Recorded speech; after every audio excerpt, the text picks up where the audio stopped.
Hello people, welcome to Main Event Boxing Talk, and today I'm going to talk about two cards. The first card will be the Barclays Center Brooklyn card in New York, which is headlined by Adam Kownacki against Robert Helenius. There's quite a lot of fights on this card. There's 4 heavyweight title fights. So we'll start with the first card fight. Robert Afonso will be fighting Carlos Negron. Carlos Negron, some of you will know him. He's a fighter that lost to Dominic Brazil a couple of fights ago. And he lost to a guy called Brian Howard. Whereas Robert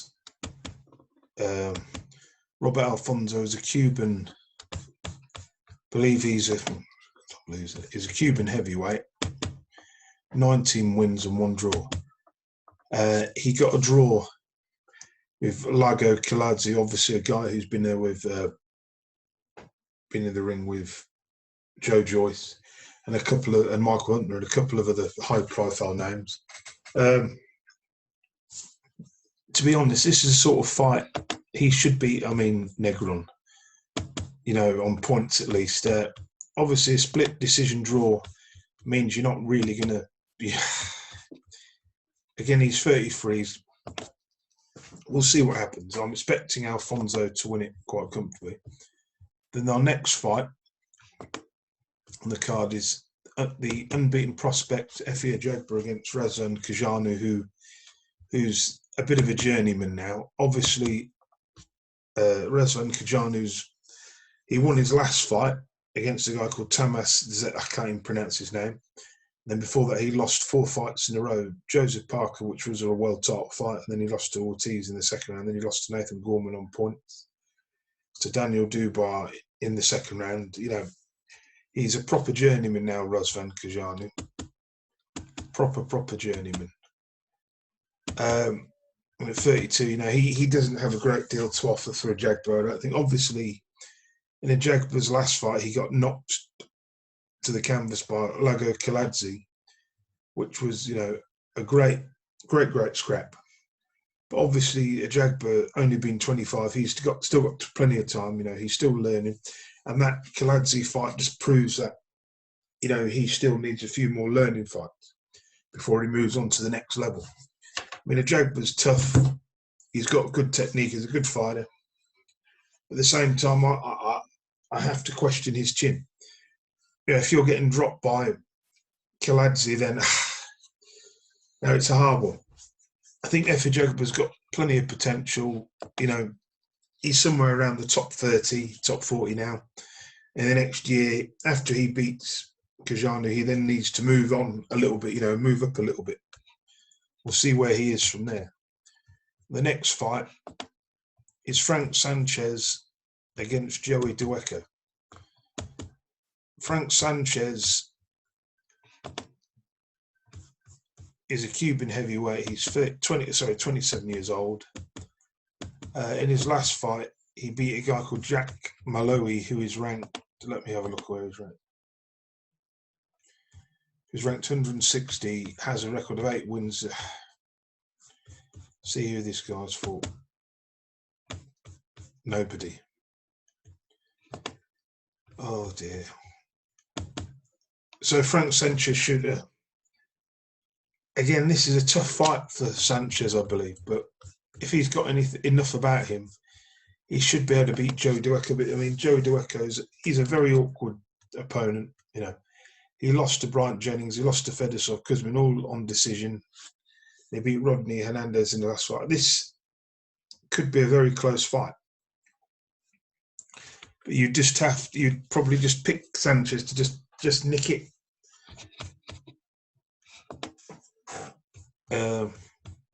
And also, let's go to the next fight on the card. That fight is for the WBC Continental America. Then we'll go to the main event, which is Robert Helenius against Adam Kownacki. Helenius is 33 in the world. Kownacki is 11. Helenius is 36. Kownacki is now 30. And his record, he's beaten Spilka, Kiladze, Charles Martin, Gerald Washington. The Charles Martin win was good. The Joe Washington win was good, and so the Chris Arreola performance was a bit so-so. He fought a faded Arreola. It is what it is. And let's have a look at the record of Helenius. Obviously, all the way back in 2017, he lost to Dillian White. Then he fought a guy called Yuri, a guy I can't pronounce. Then he beat Erkin Tepa by knockout. Then he lost in a shock loss to Gerald Washington and got knocked out. Then his last fight, he beat Matias Roberto Osorio back in November. So he had a win. For me, Helenius, obviously, he's had a long career now. So dating all the way back, back to 2008, when he beat Scott Gamma, Lamont Brewster. It's 10 years ago. Samuel Peter, Sergio Lakovic, Michael Sprott. He only just beat Derek Chisora in a disputed decision. That really is it. And he did win the European belt again in 2015. But to be honest, Helenius has been on a slippery slope for a very long time. I just think Kownacki will get the knockout in about round 6. And the next card we've got, which is headlined by Callum Johnson and Igor Mikhalkin. I'll just pull this card up. Let's have a look.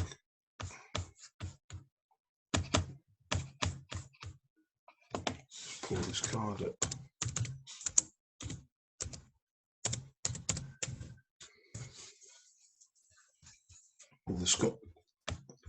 Pull this card up, headlined by Johnson and Mikhalkin.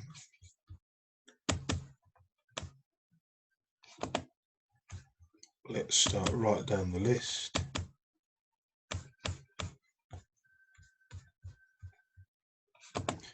Anthony Fowler will be fighting Jack Flatley.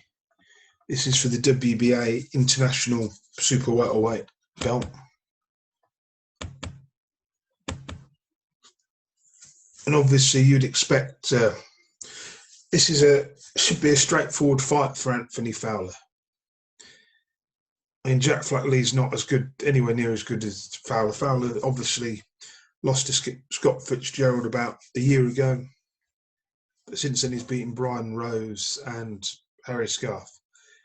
Now, obviously, Fowler's on the way back up now. He's had that loss. Probably needed that. So for me, it's a fight he should win pretty comfortably.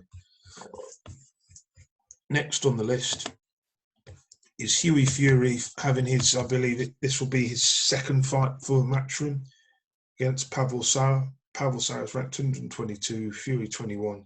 He's 37, Fury's 25. Obviously I watched Pavel Sara against Jermaine Franklin. Jermaine Franklin is an American prospect who I'm not too high on. I'd expect Hughie Fury to win this, on points or a late stoppage. I could see him knocking. He doesn't really knock anyone out, so I could see, this going to points. Points win for him. And this is 10 rounds. So Fury needs to look good in this fight in order to get himself back in the rankings a little bit, Just depends. But that should be a straightforward victory for Fury. And then the fight, which I think is the best fight on the card, is former world champion Scott Quiggle fighting John O'Carroll, who is a former world title challenger to Tevin Farmer. This is a bit of a crossroads fight for Scott Quiggle. I believe that. I'm not sure how much Scott Quiggle's got left. Obviously, when he was a super bantamweight, he was a lot better. Featherweight, he lost to Oscar Valdez, and he moved to super featherweight. I just believe that this is not. I don't think Scott Quigg really belongs at this weight. But John O'Carroll's, he's 20, so John O'Carroll's on the way up. He's had a couple of losses, but he seems to be getting better. this is a real hard fight to pick. With the experience of it, the experience goes to Quigg. So you would probably just have to pip Quigg to just about nick this on split decision.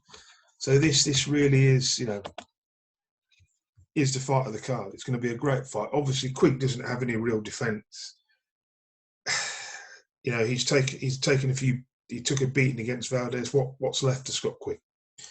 It all depends on what Quigg turns up. If Quigg has slipped even further down from what he was last, then Carroll can take it. But I mean, anyone can take that. The next fight is Callum Johnson against Igor Mikhalkin. I can't even pronounce his name. Igor, we'll just say Igor. He fought. God, I'm going to have to go back. I can't remember. All the way back in 2018, he fought Kovalov for a vacant for the WBO title and lost.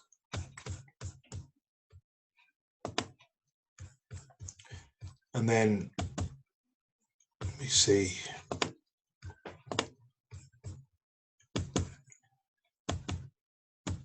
Obviously, he won the interim IBO light heavyweight title in his last bout.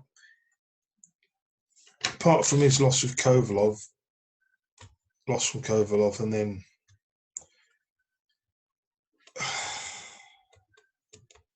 he's not really done a lot.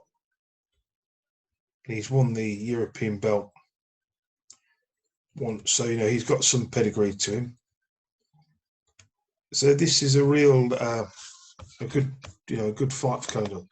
It's a fight I expect Callum Johnson, you know, to win in about 4 or 5 rounds. I think he'll knock. Obviously, he's got a good knockout ratio on him. Has 68% KO ratio. He's a good fighter. Obviously, Callum Johnson of late, he's looked, you know, fairly decent since he lost to Batavia. Obviously, when that fight with Batavia, which was about 1.5 years ago, he knocked Batavia down, I believe, in the 2nd round. Had him hurt, had him out, nearly out on his feet. In his last fight, he beat Sean Monahan. You know, the problem with Callum Johnson, I mean, he's not young, he's 34, you know, he's a good fighter, but it's now or never. So him, if he wins this European belt, then this is, you know, this is good for him. But Callum Johnson's had a lot of ups and downs in his career. You know, he had his world title shot 2 years ago. I believe if he wins this, he can then, you know, look for some sort of a vacant title shot, you know, WBO sort of belt. But no, he's definitely improving. Definitely improving. But no, this is a great card. So I'm going to go for Callum Smith in round 5. Thank you everybody for watching, and I'll see you guys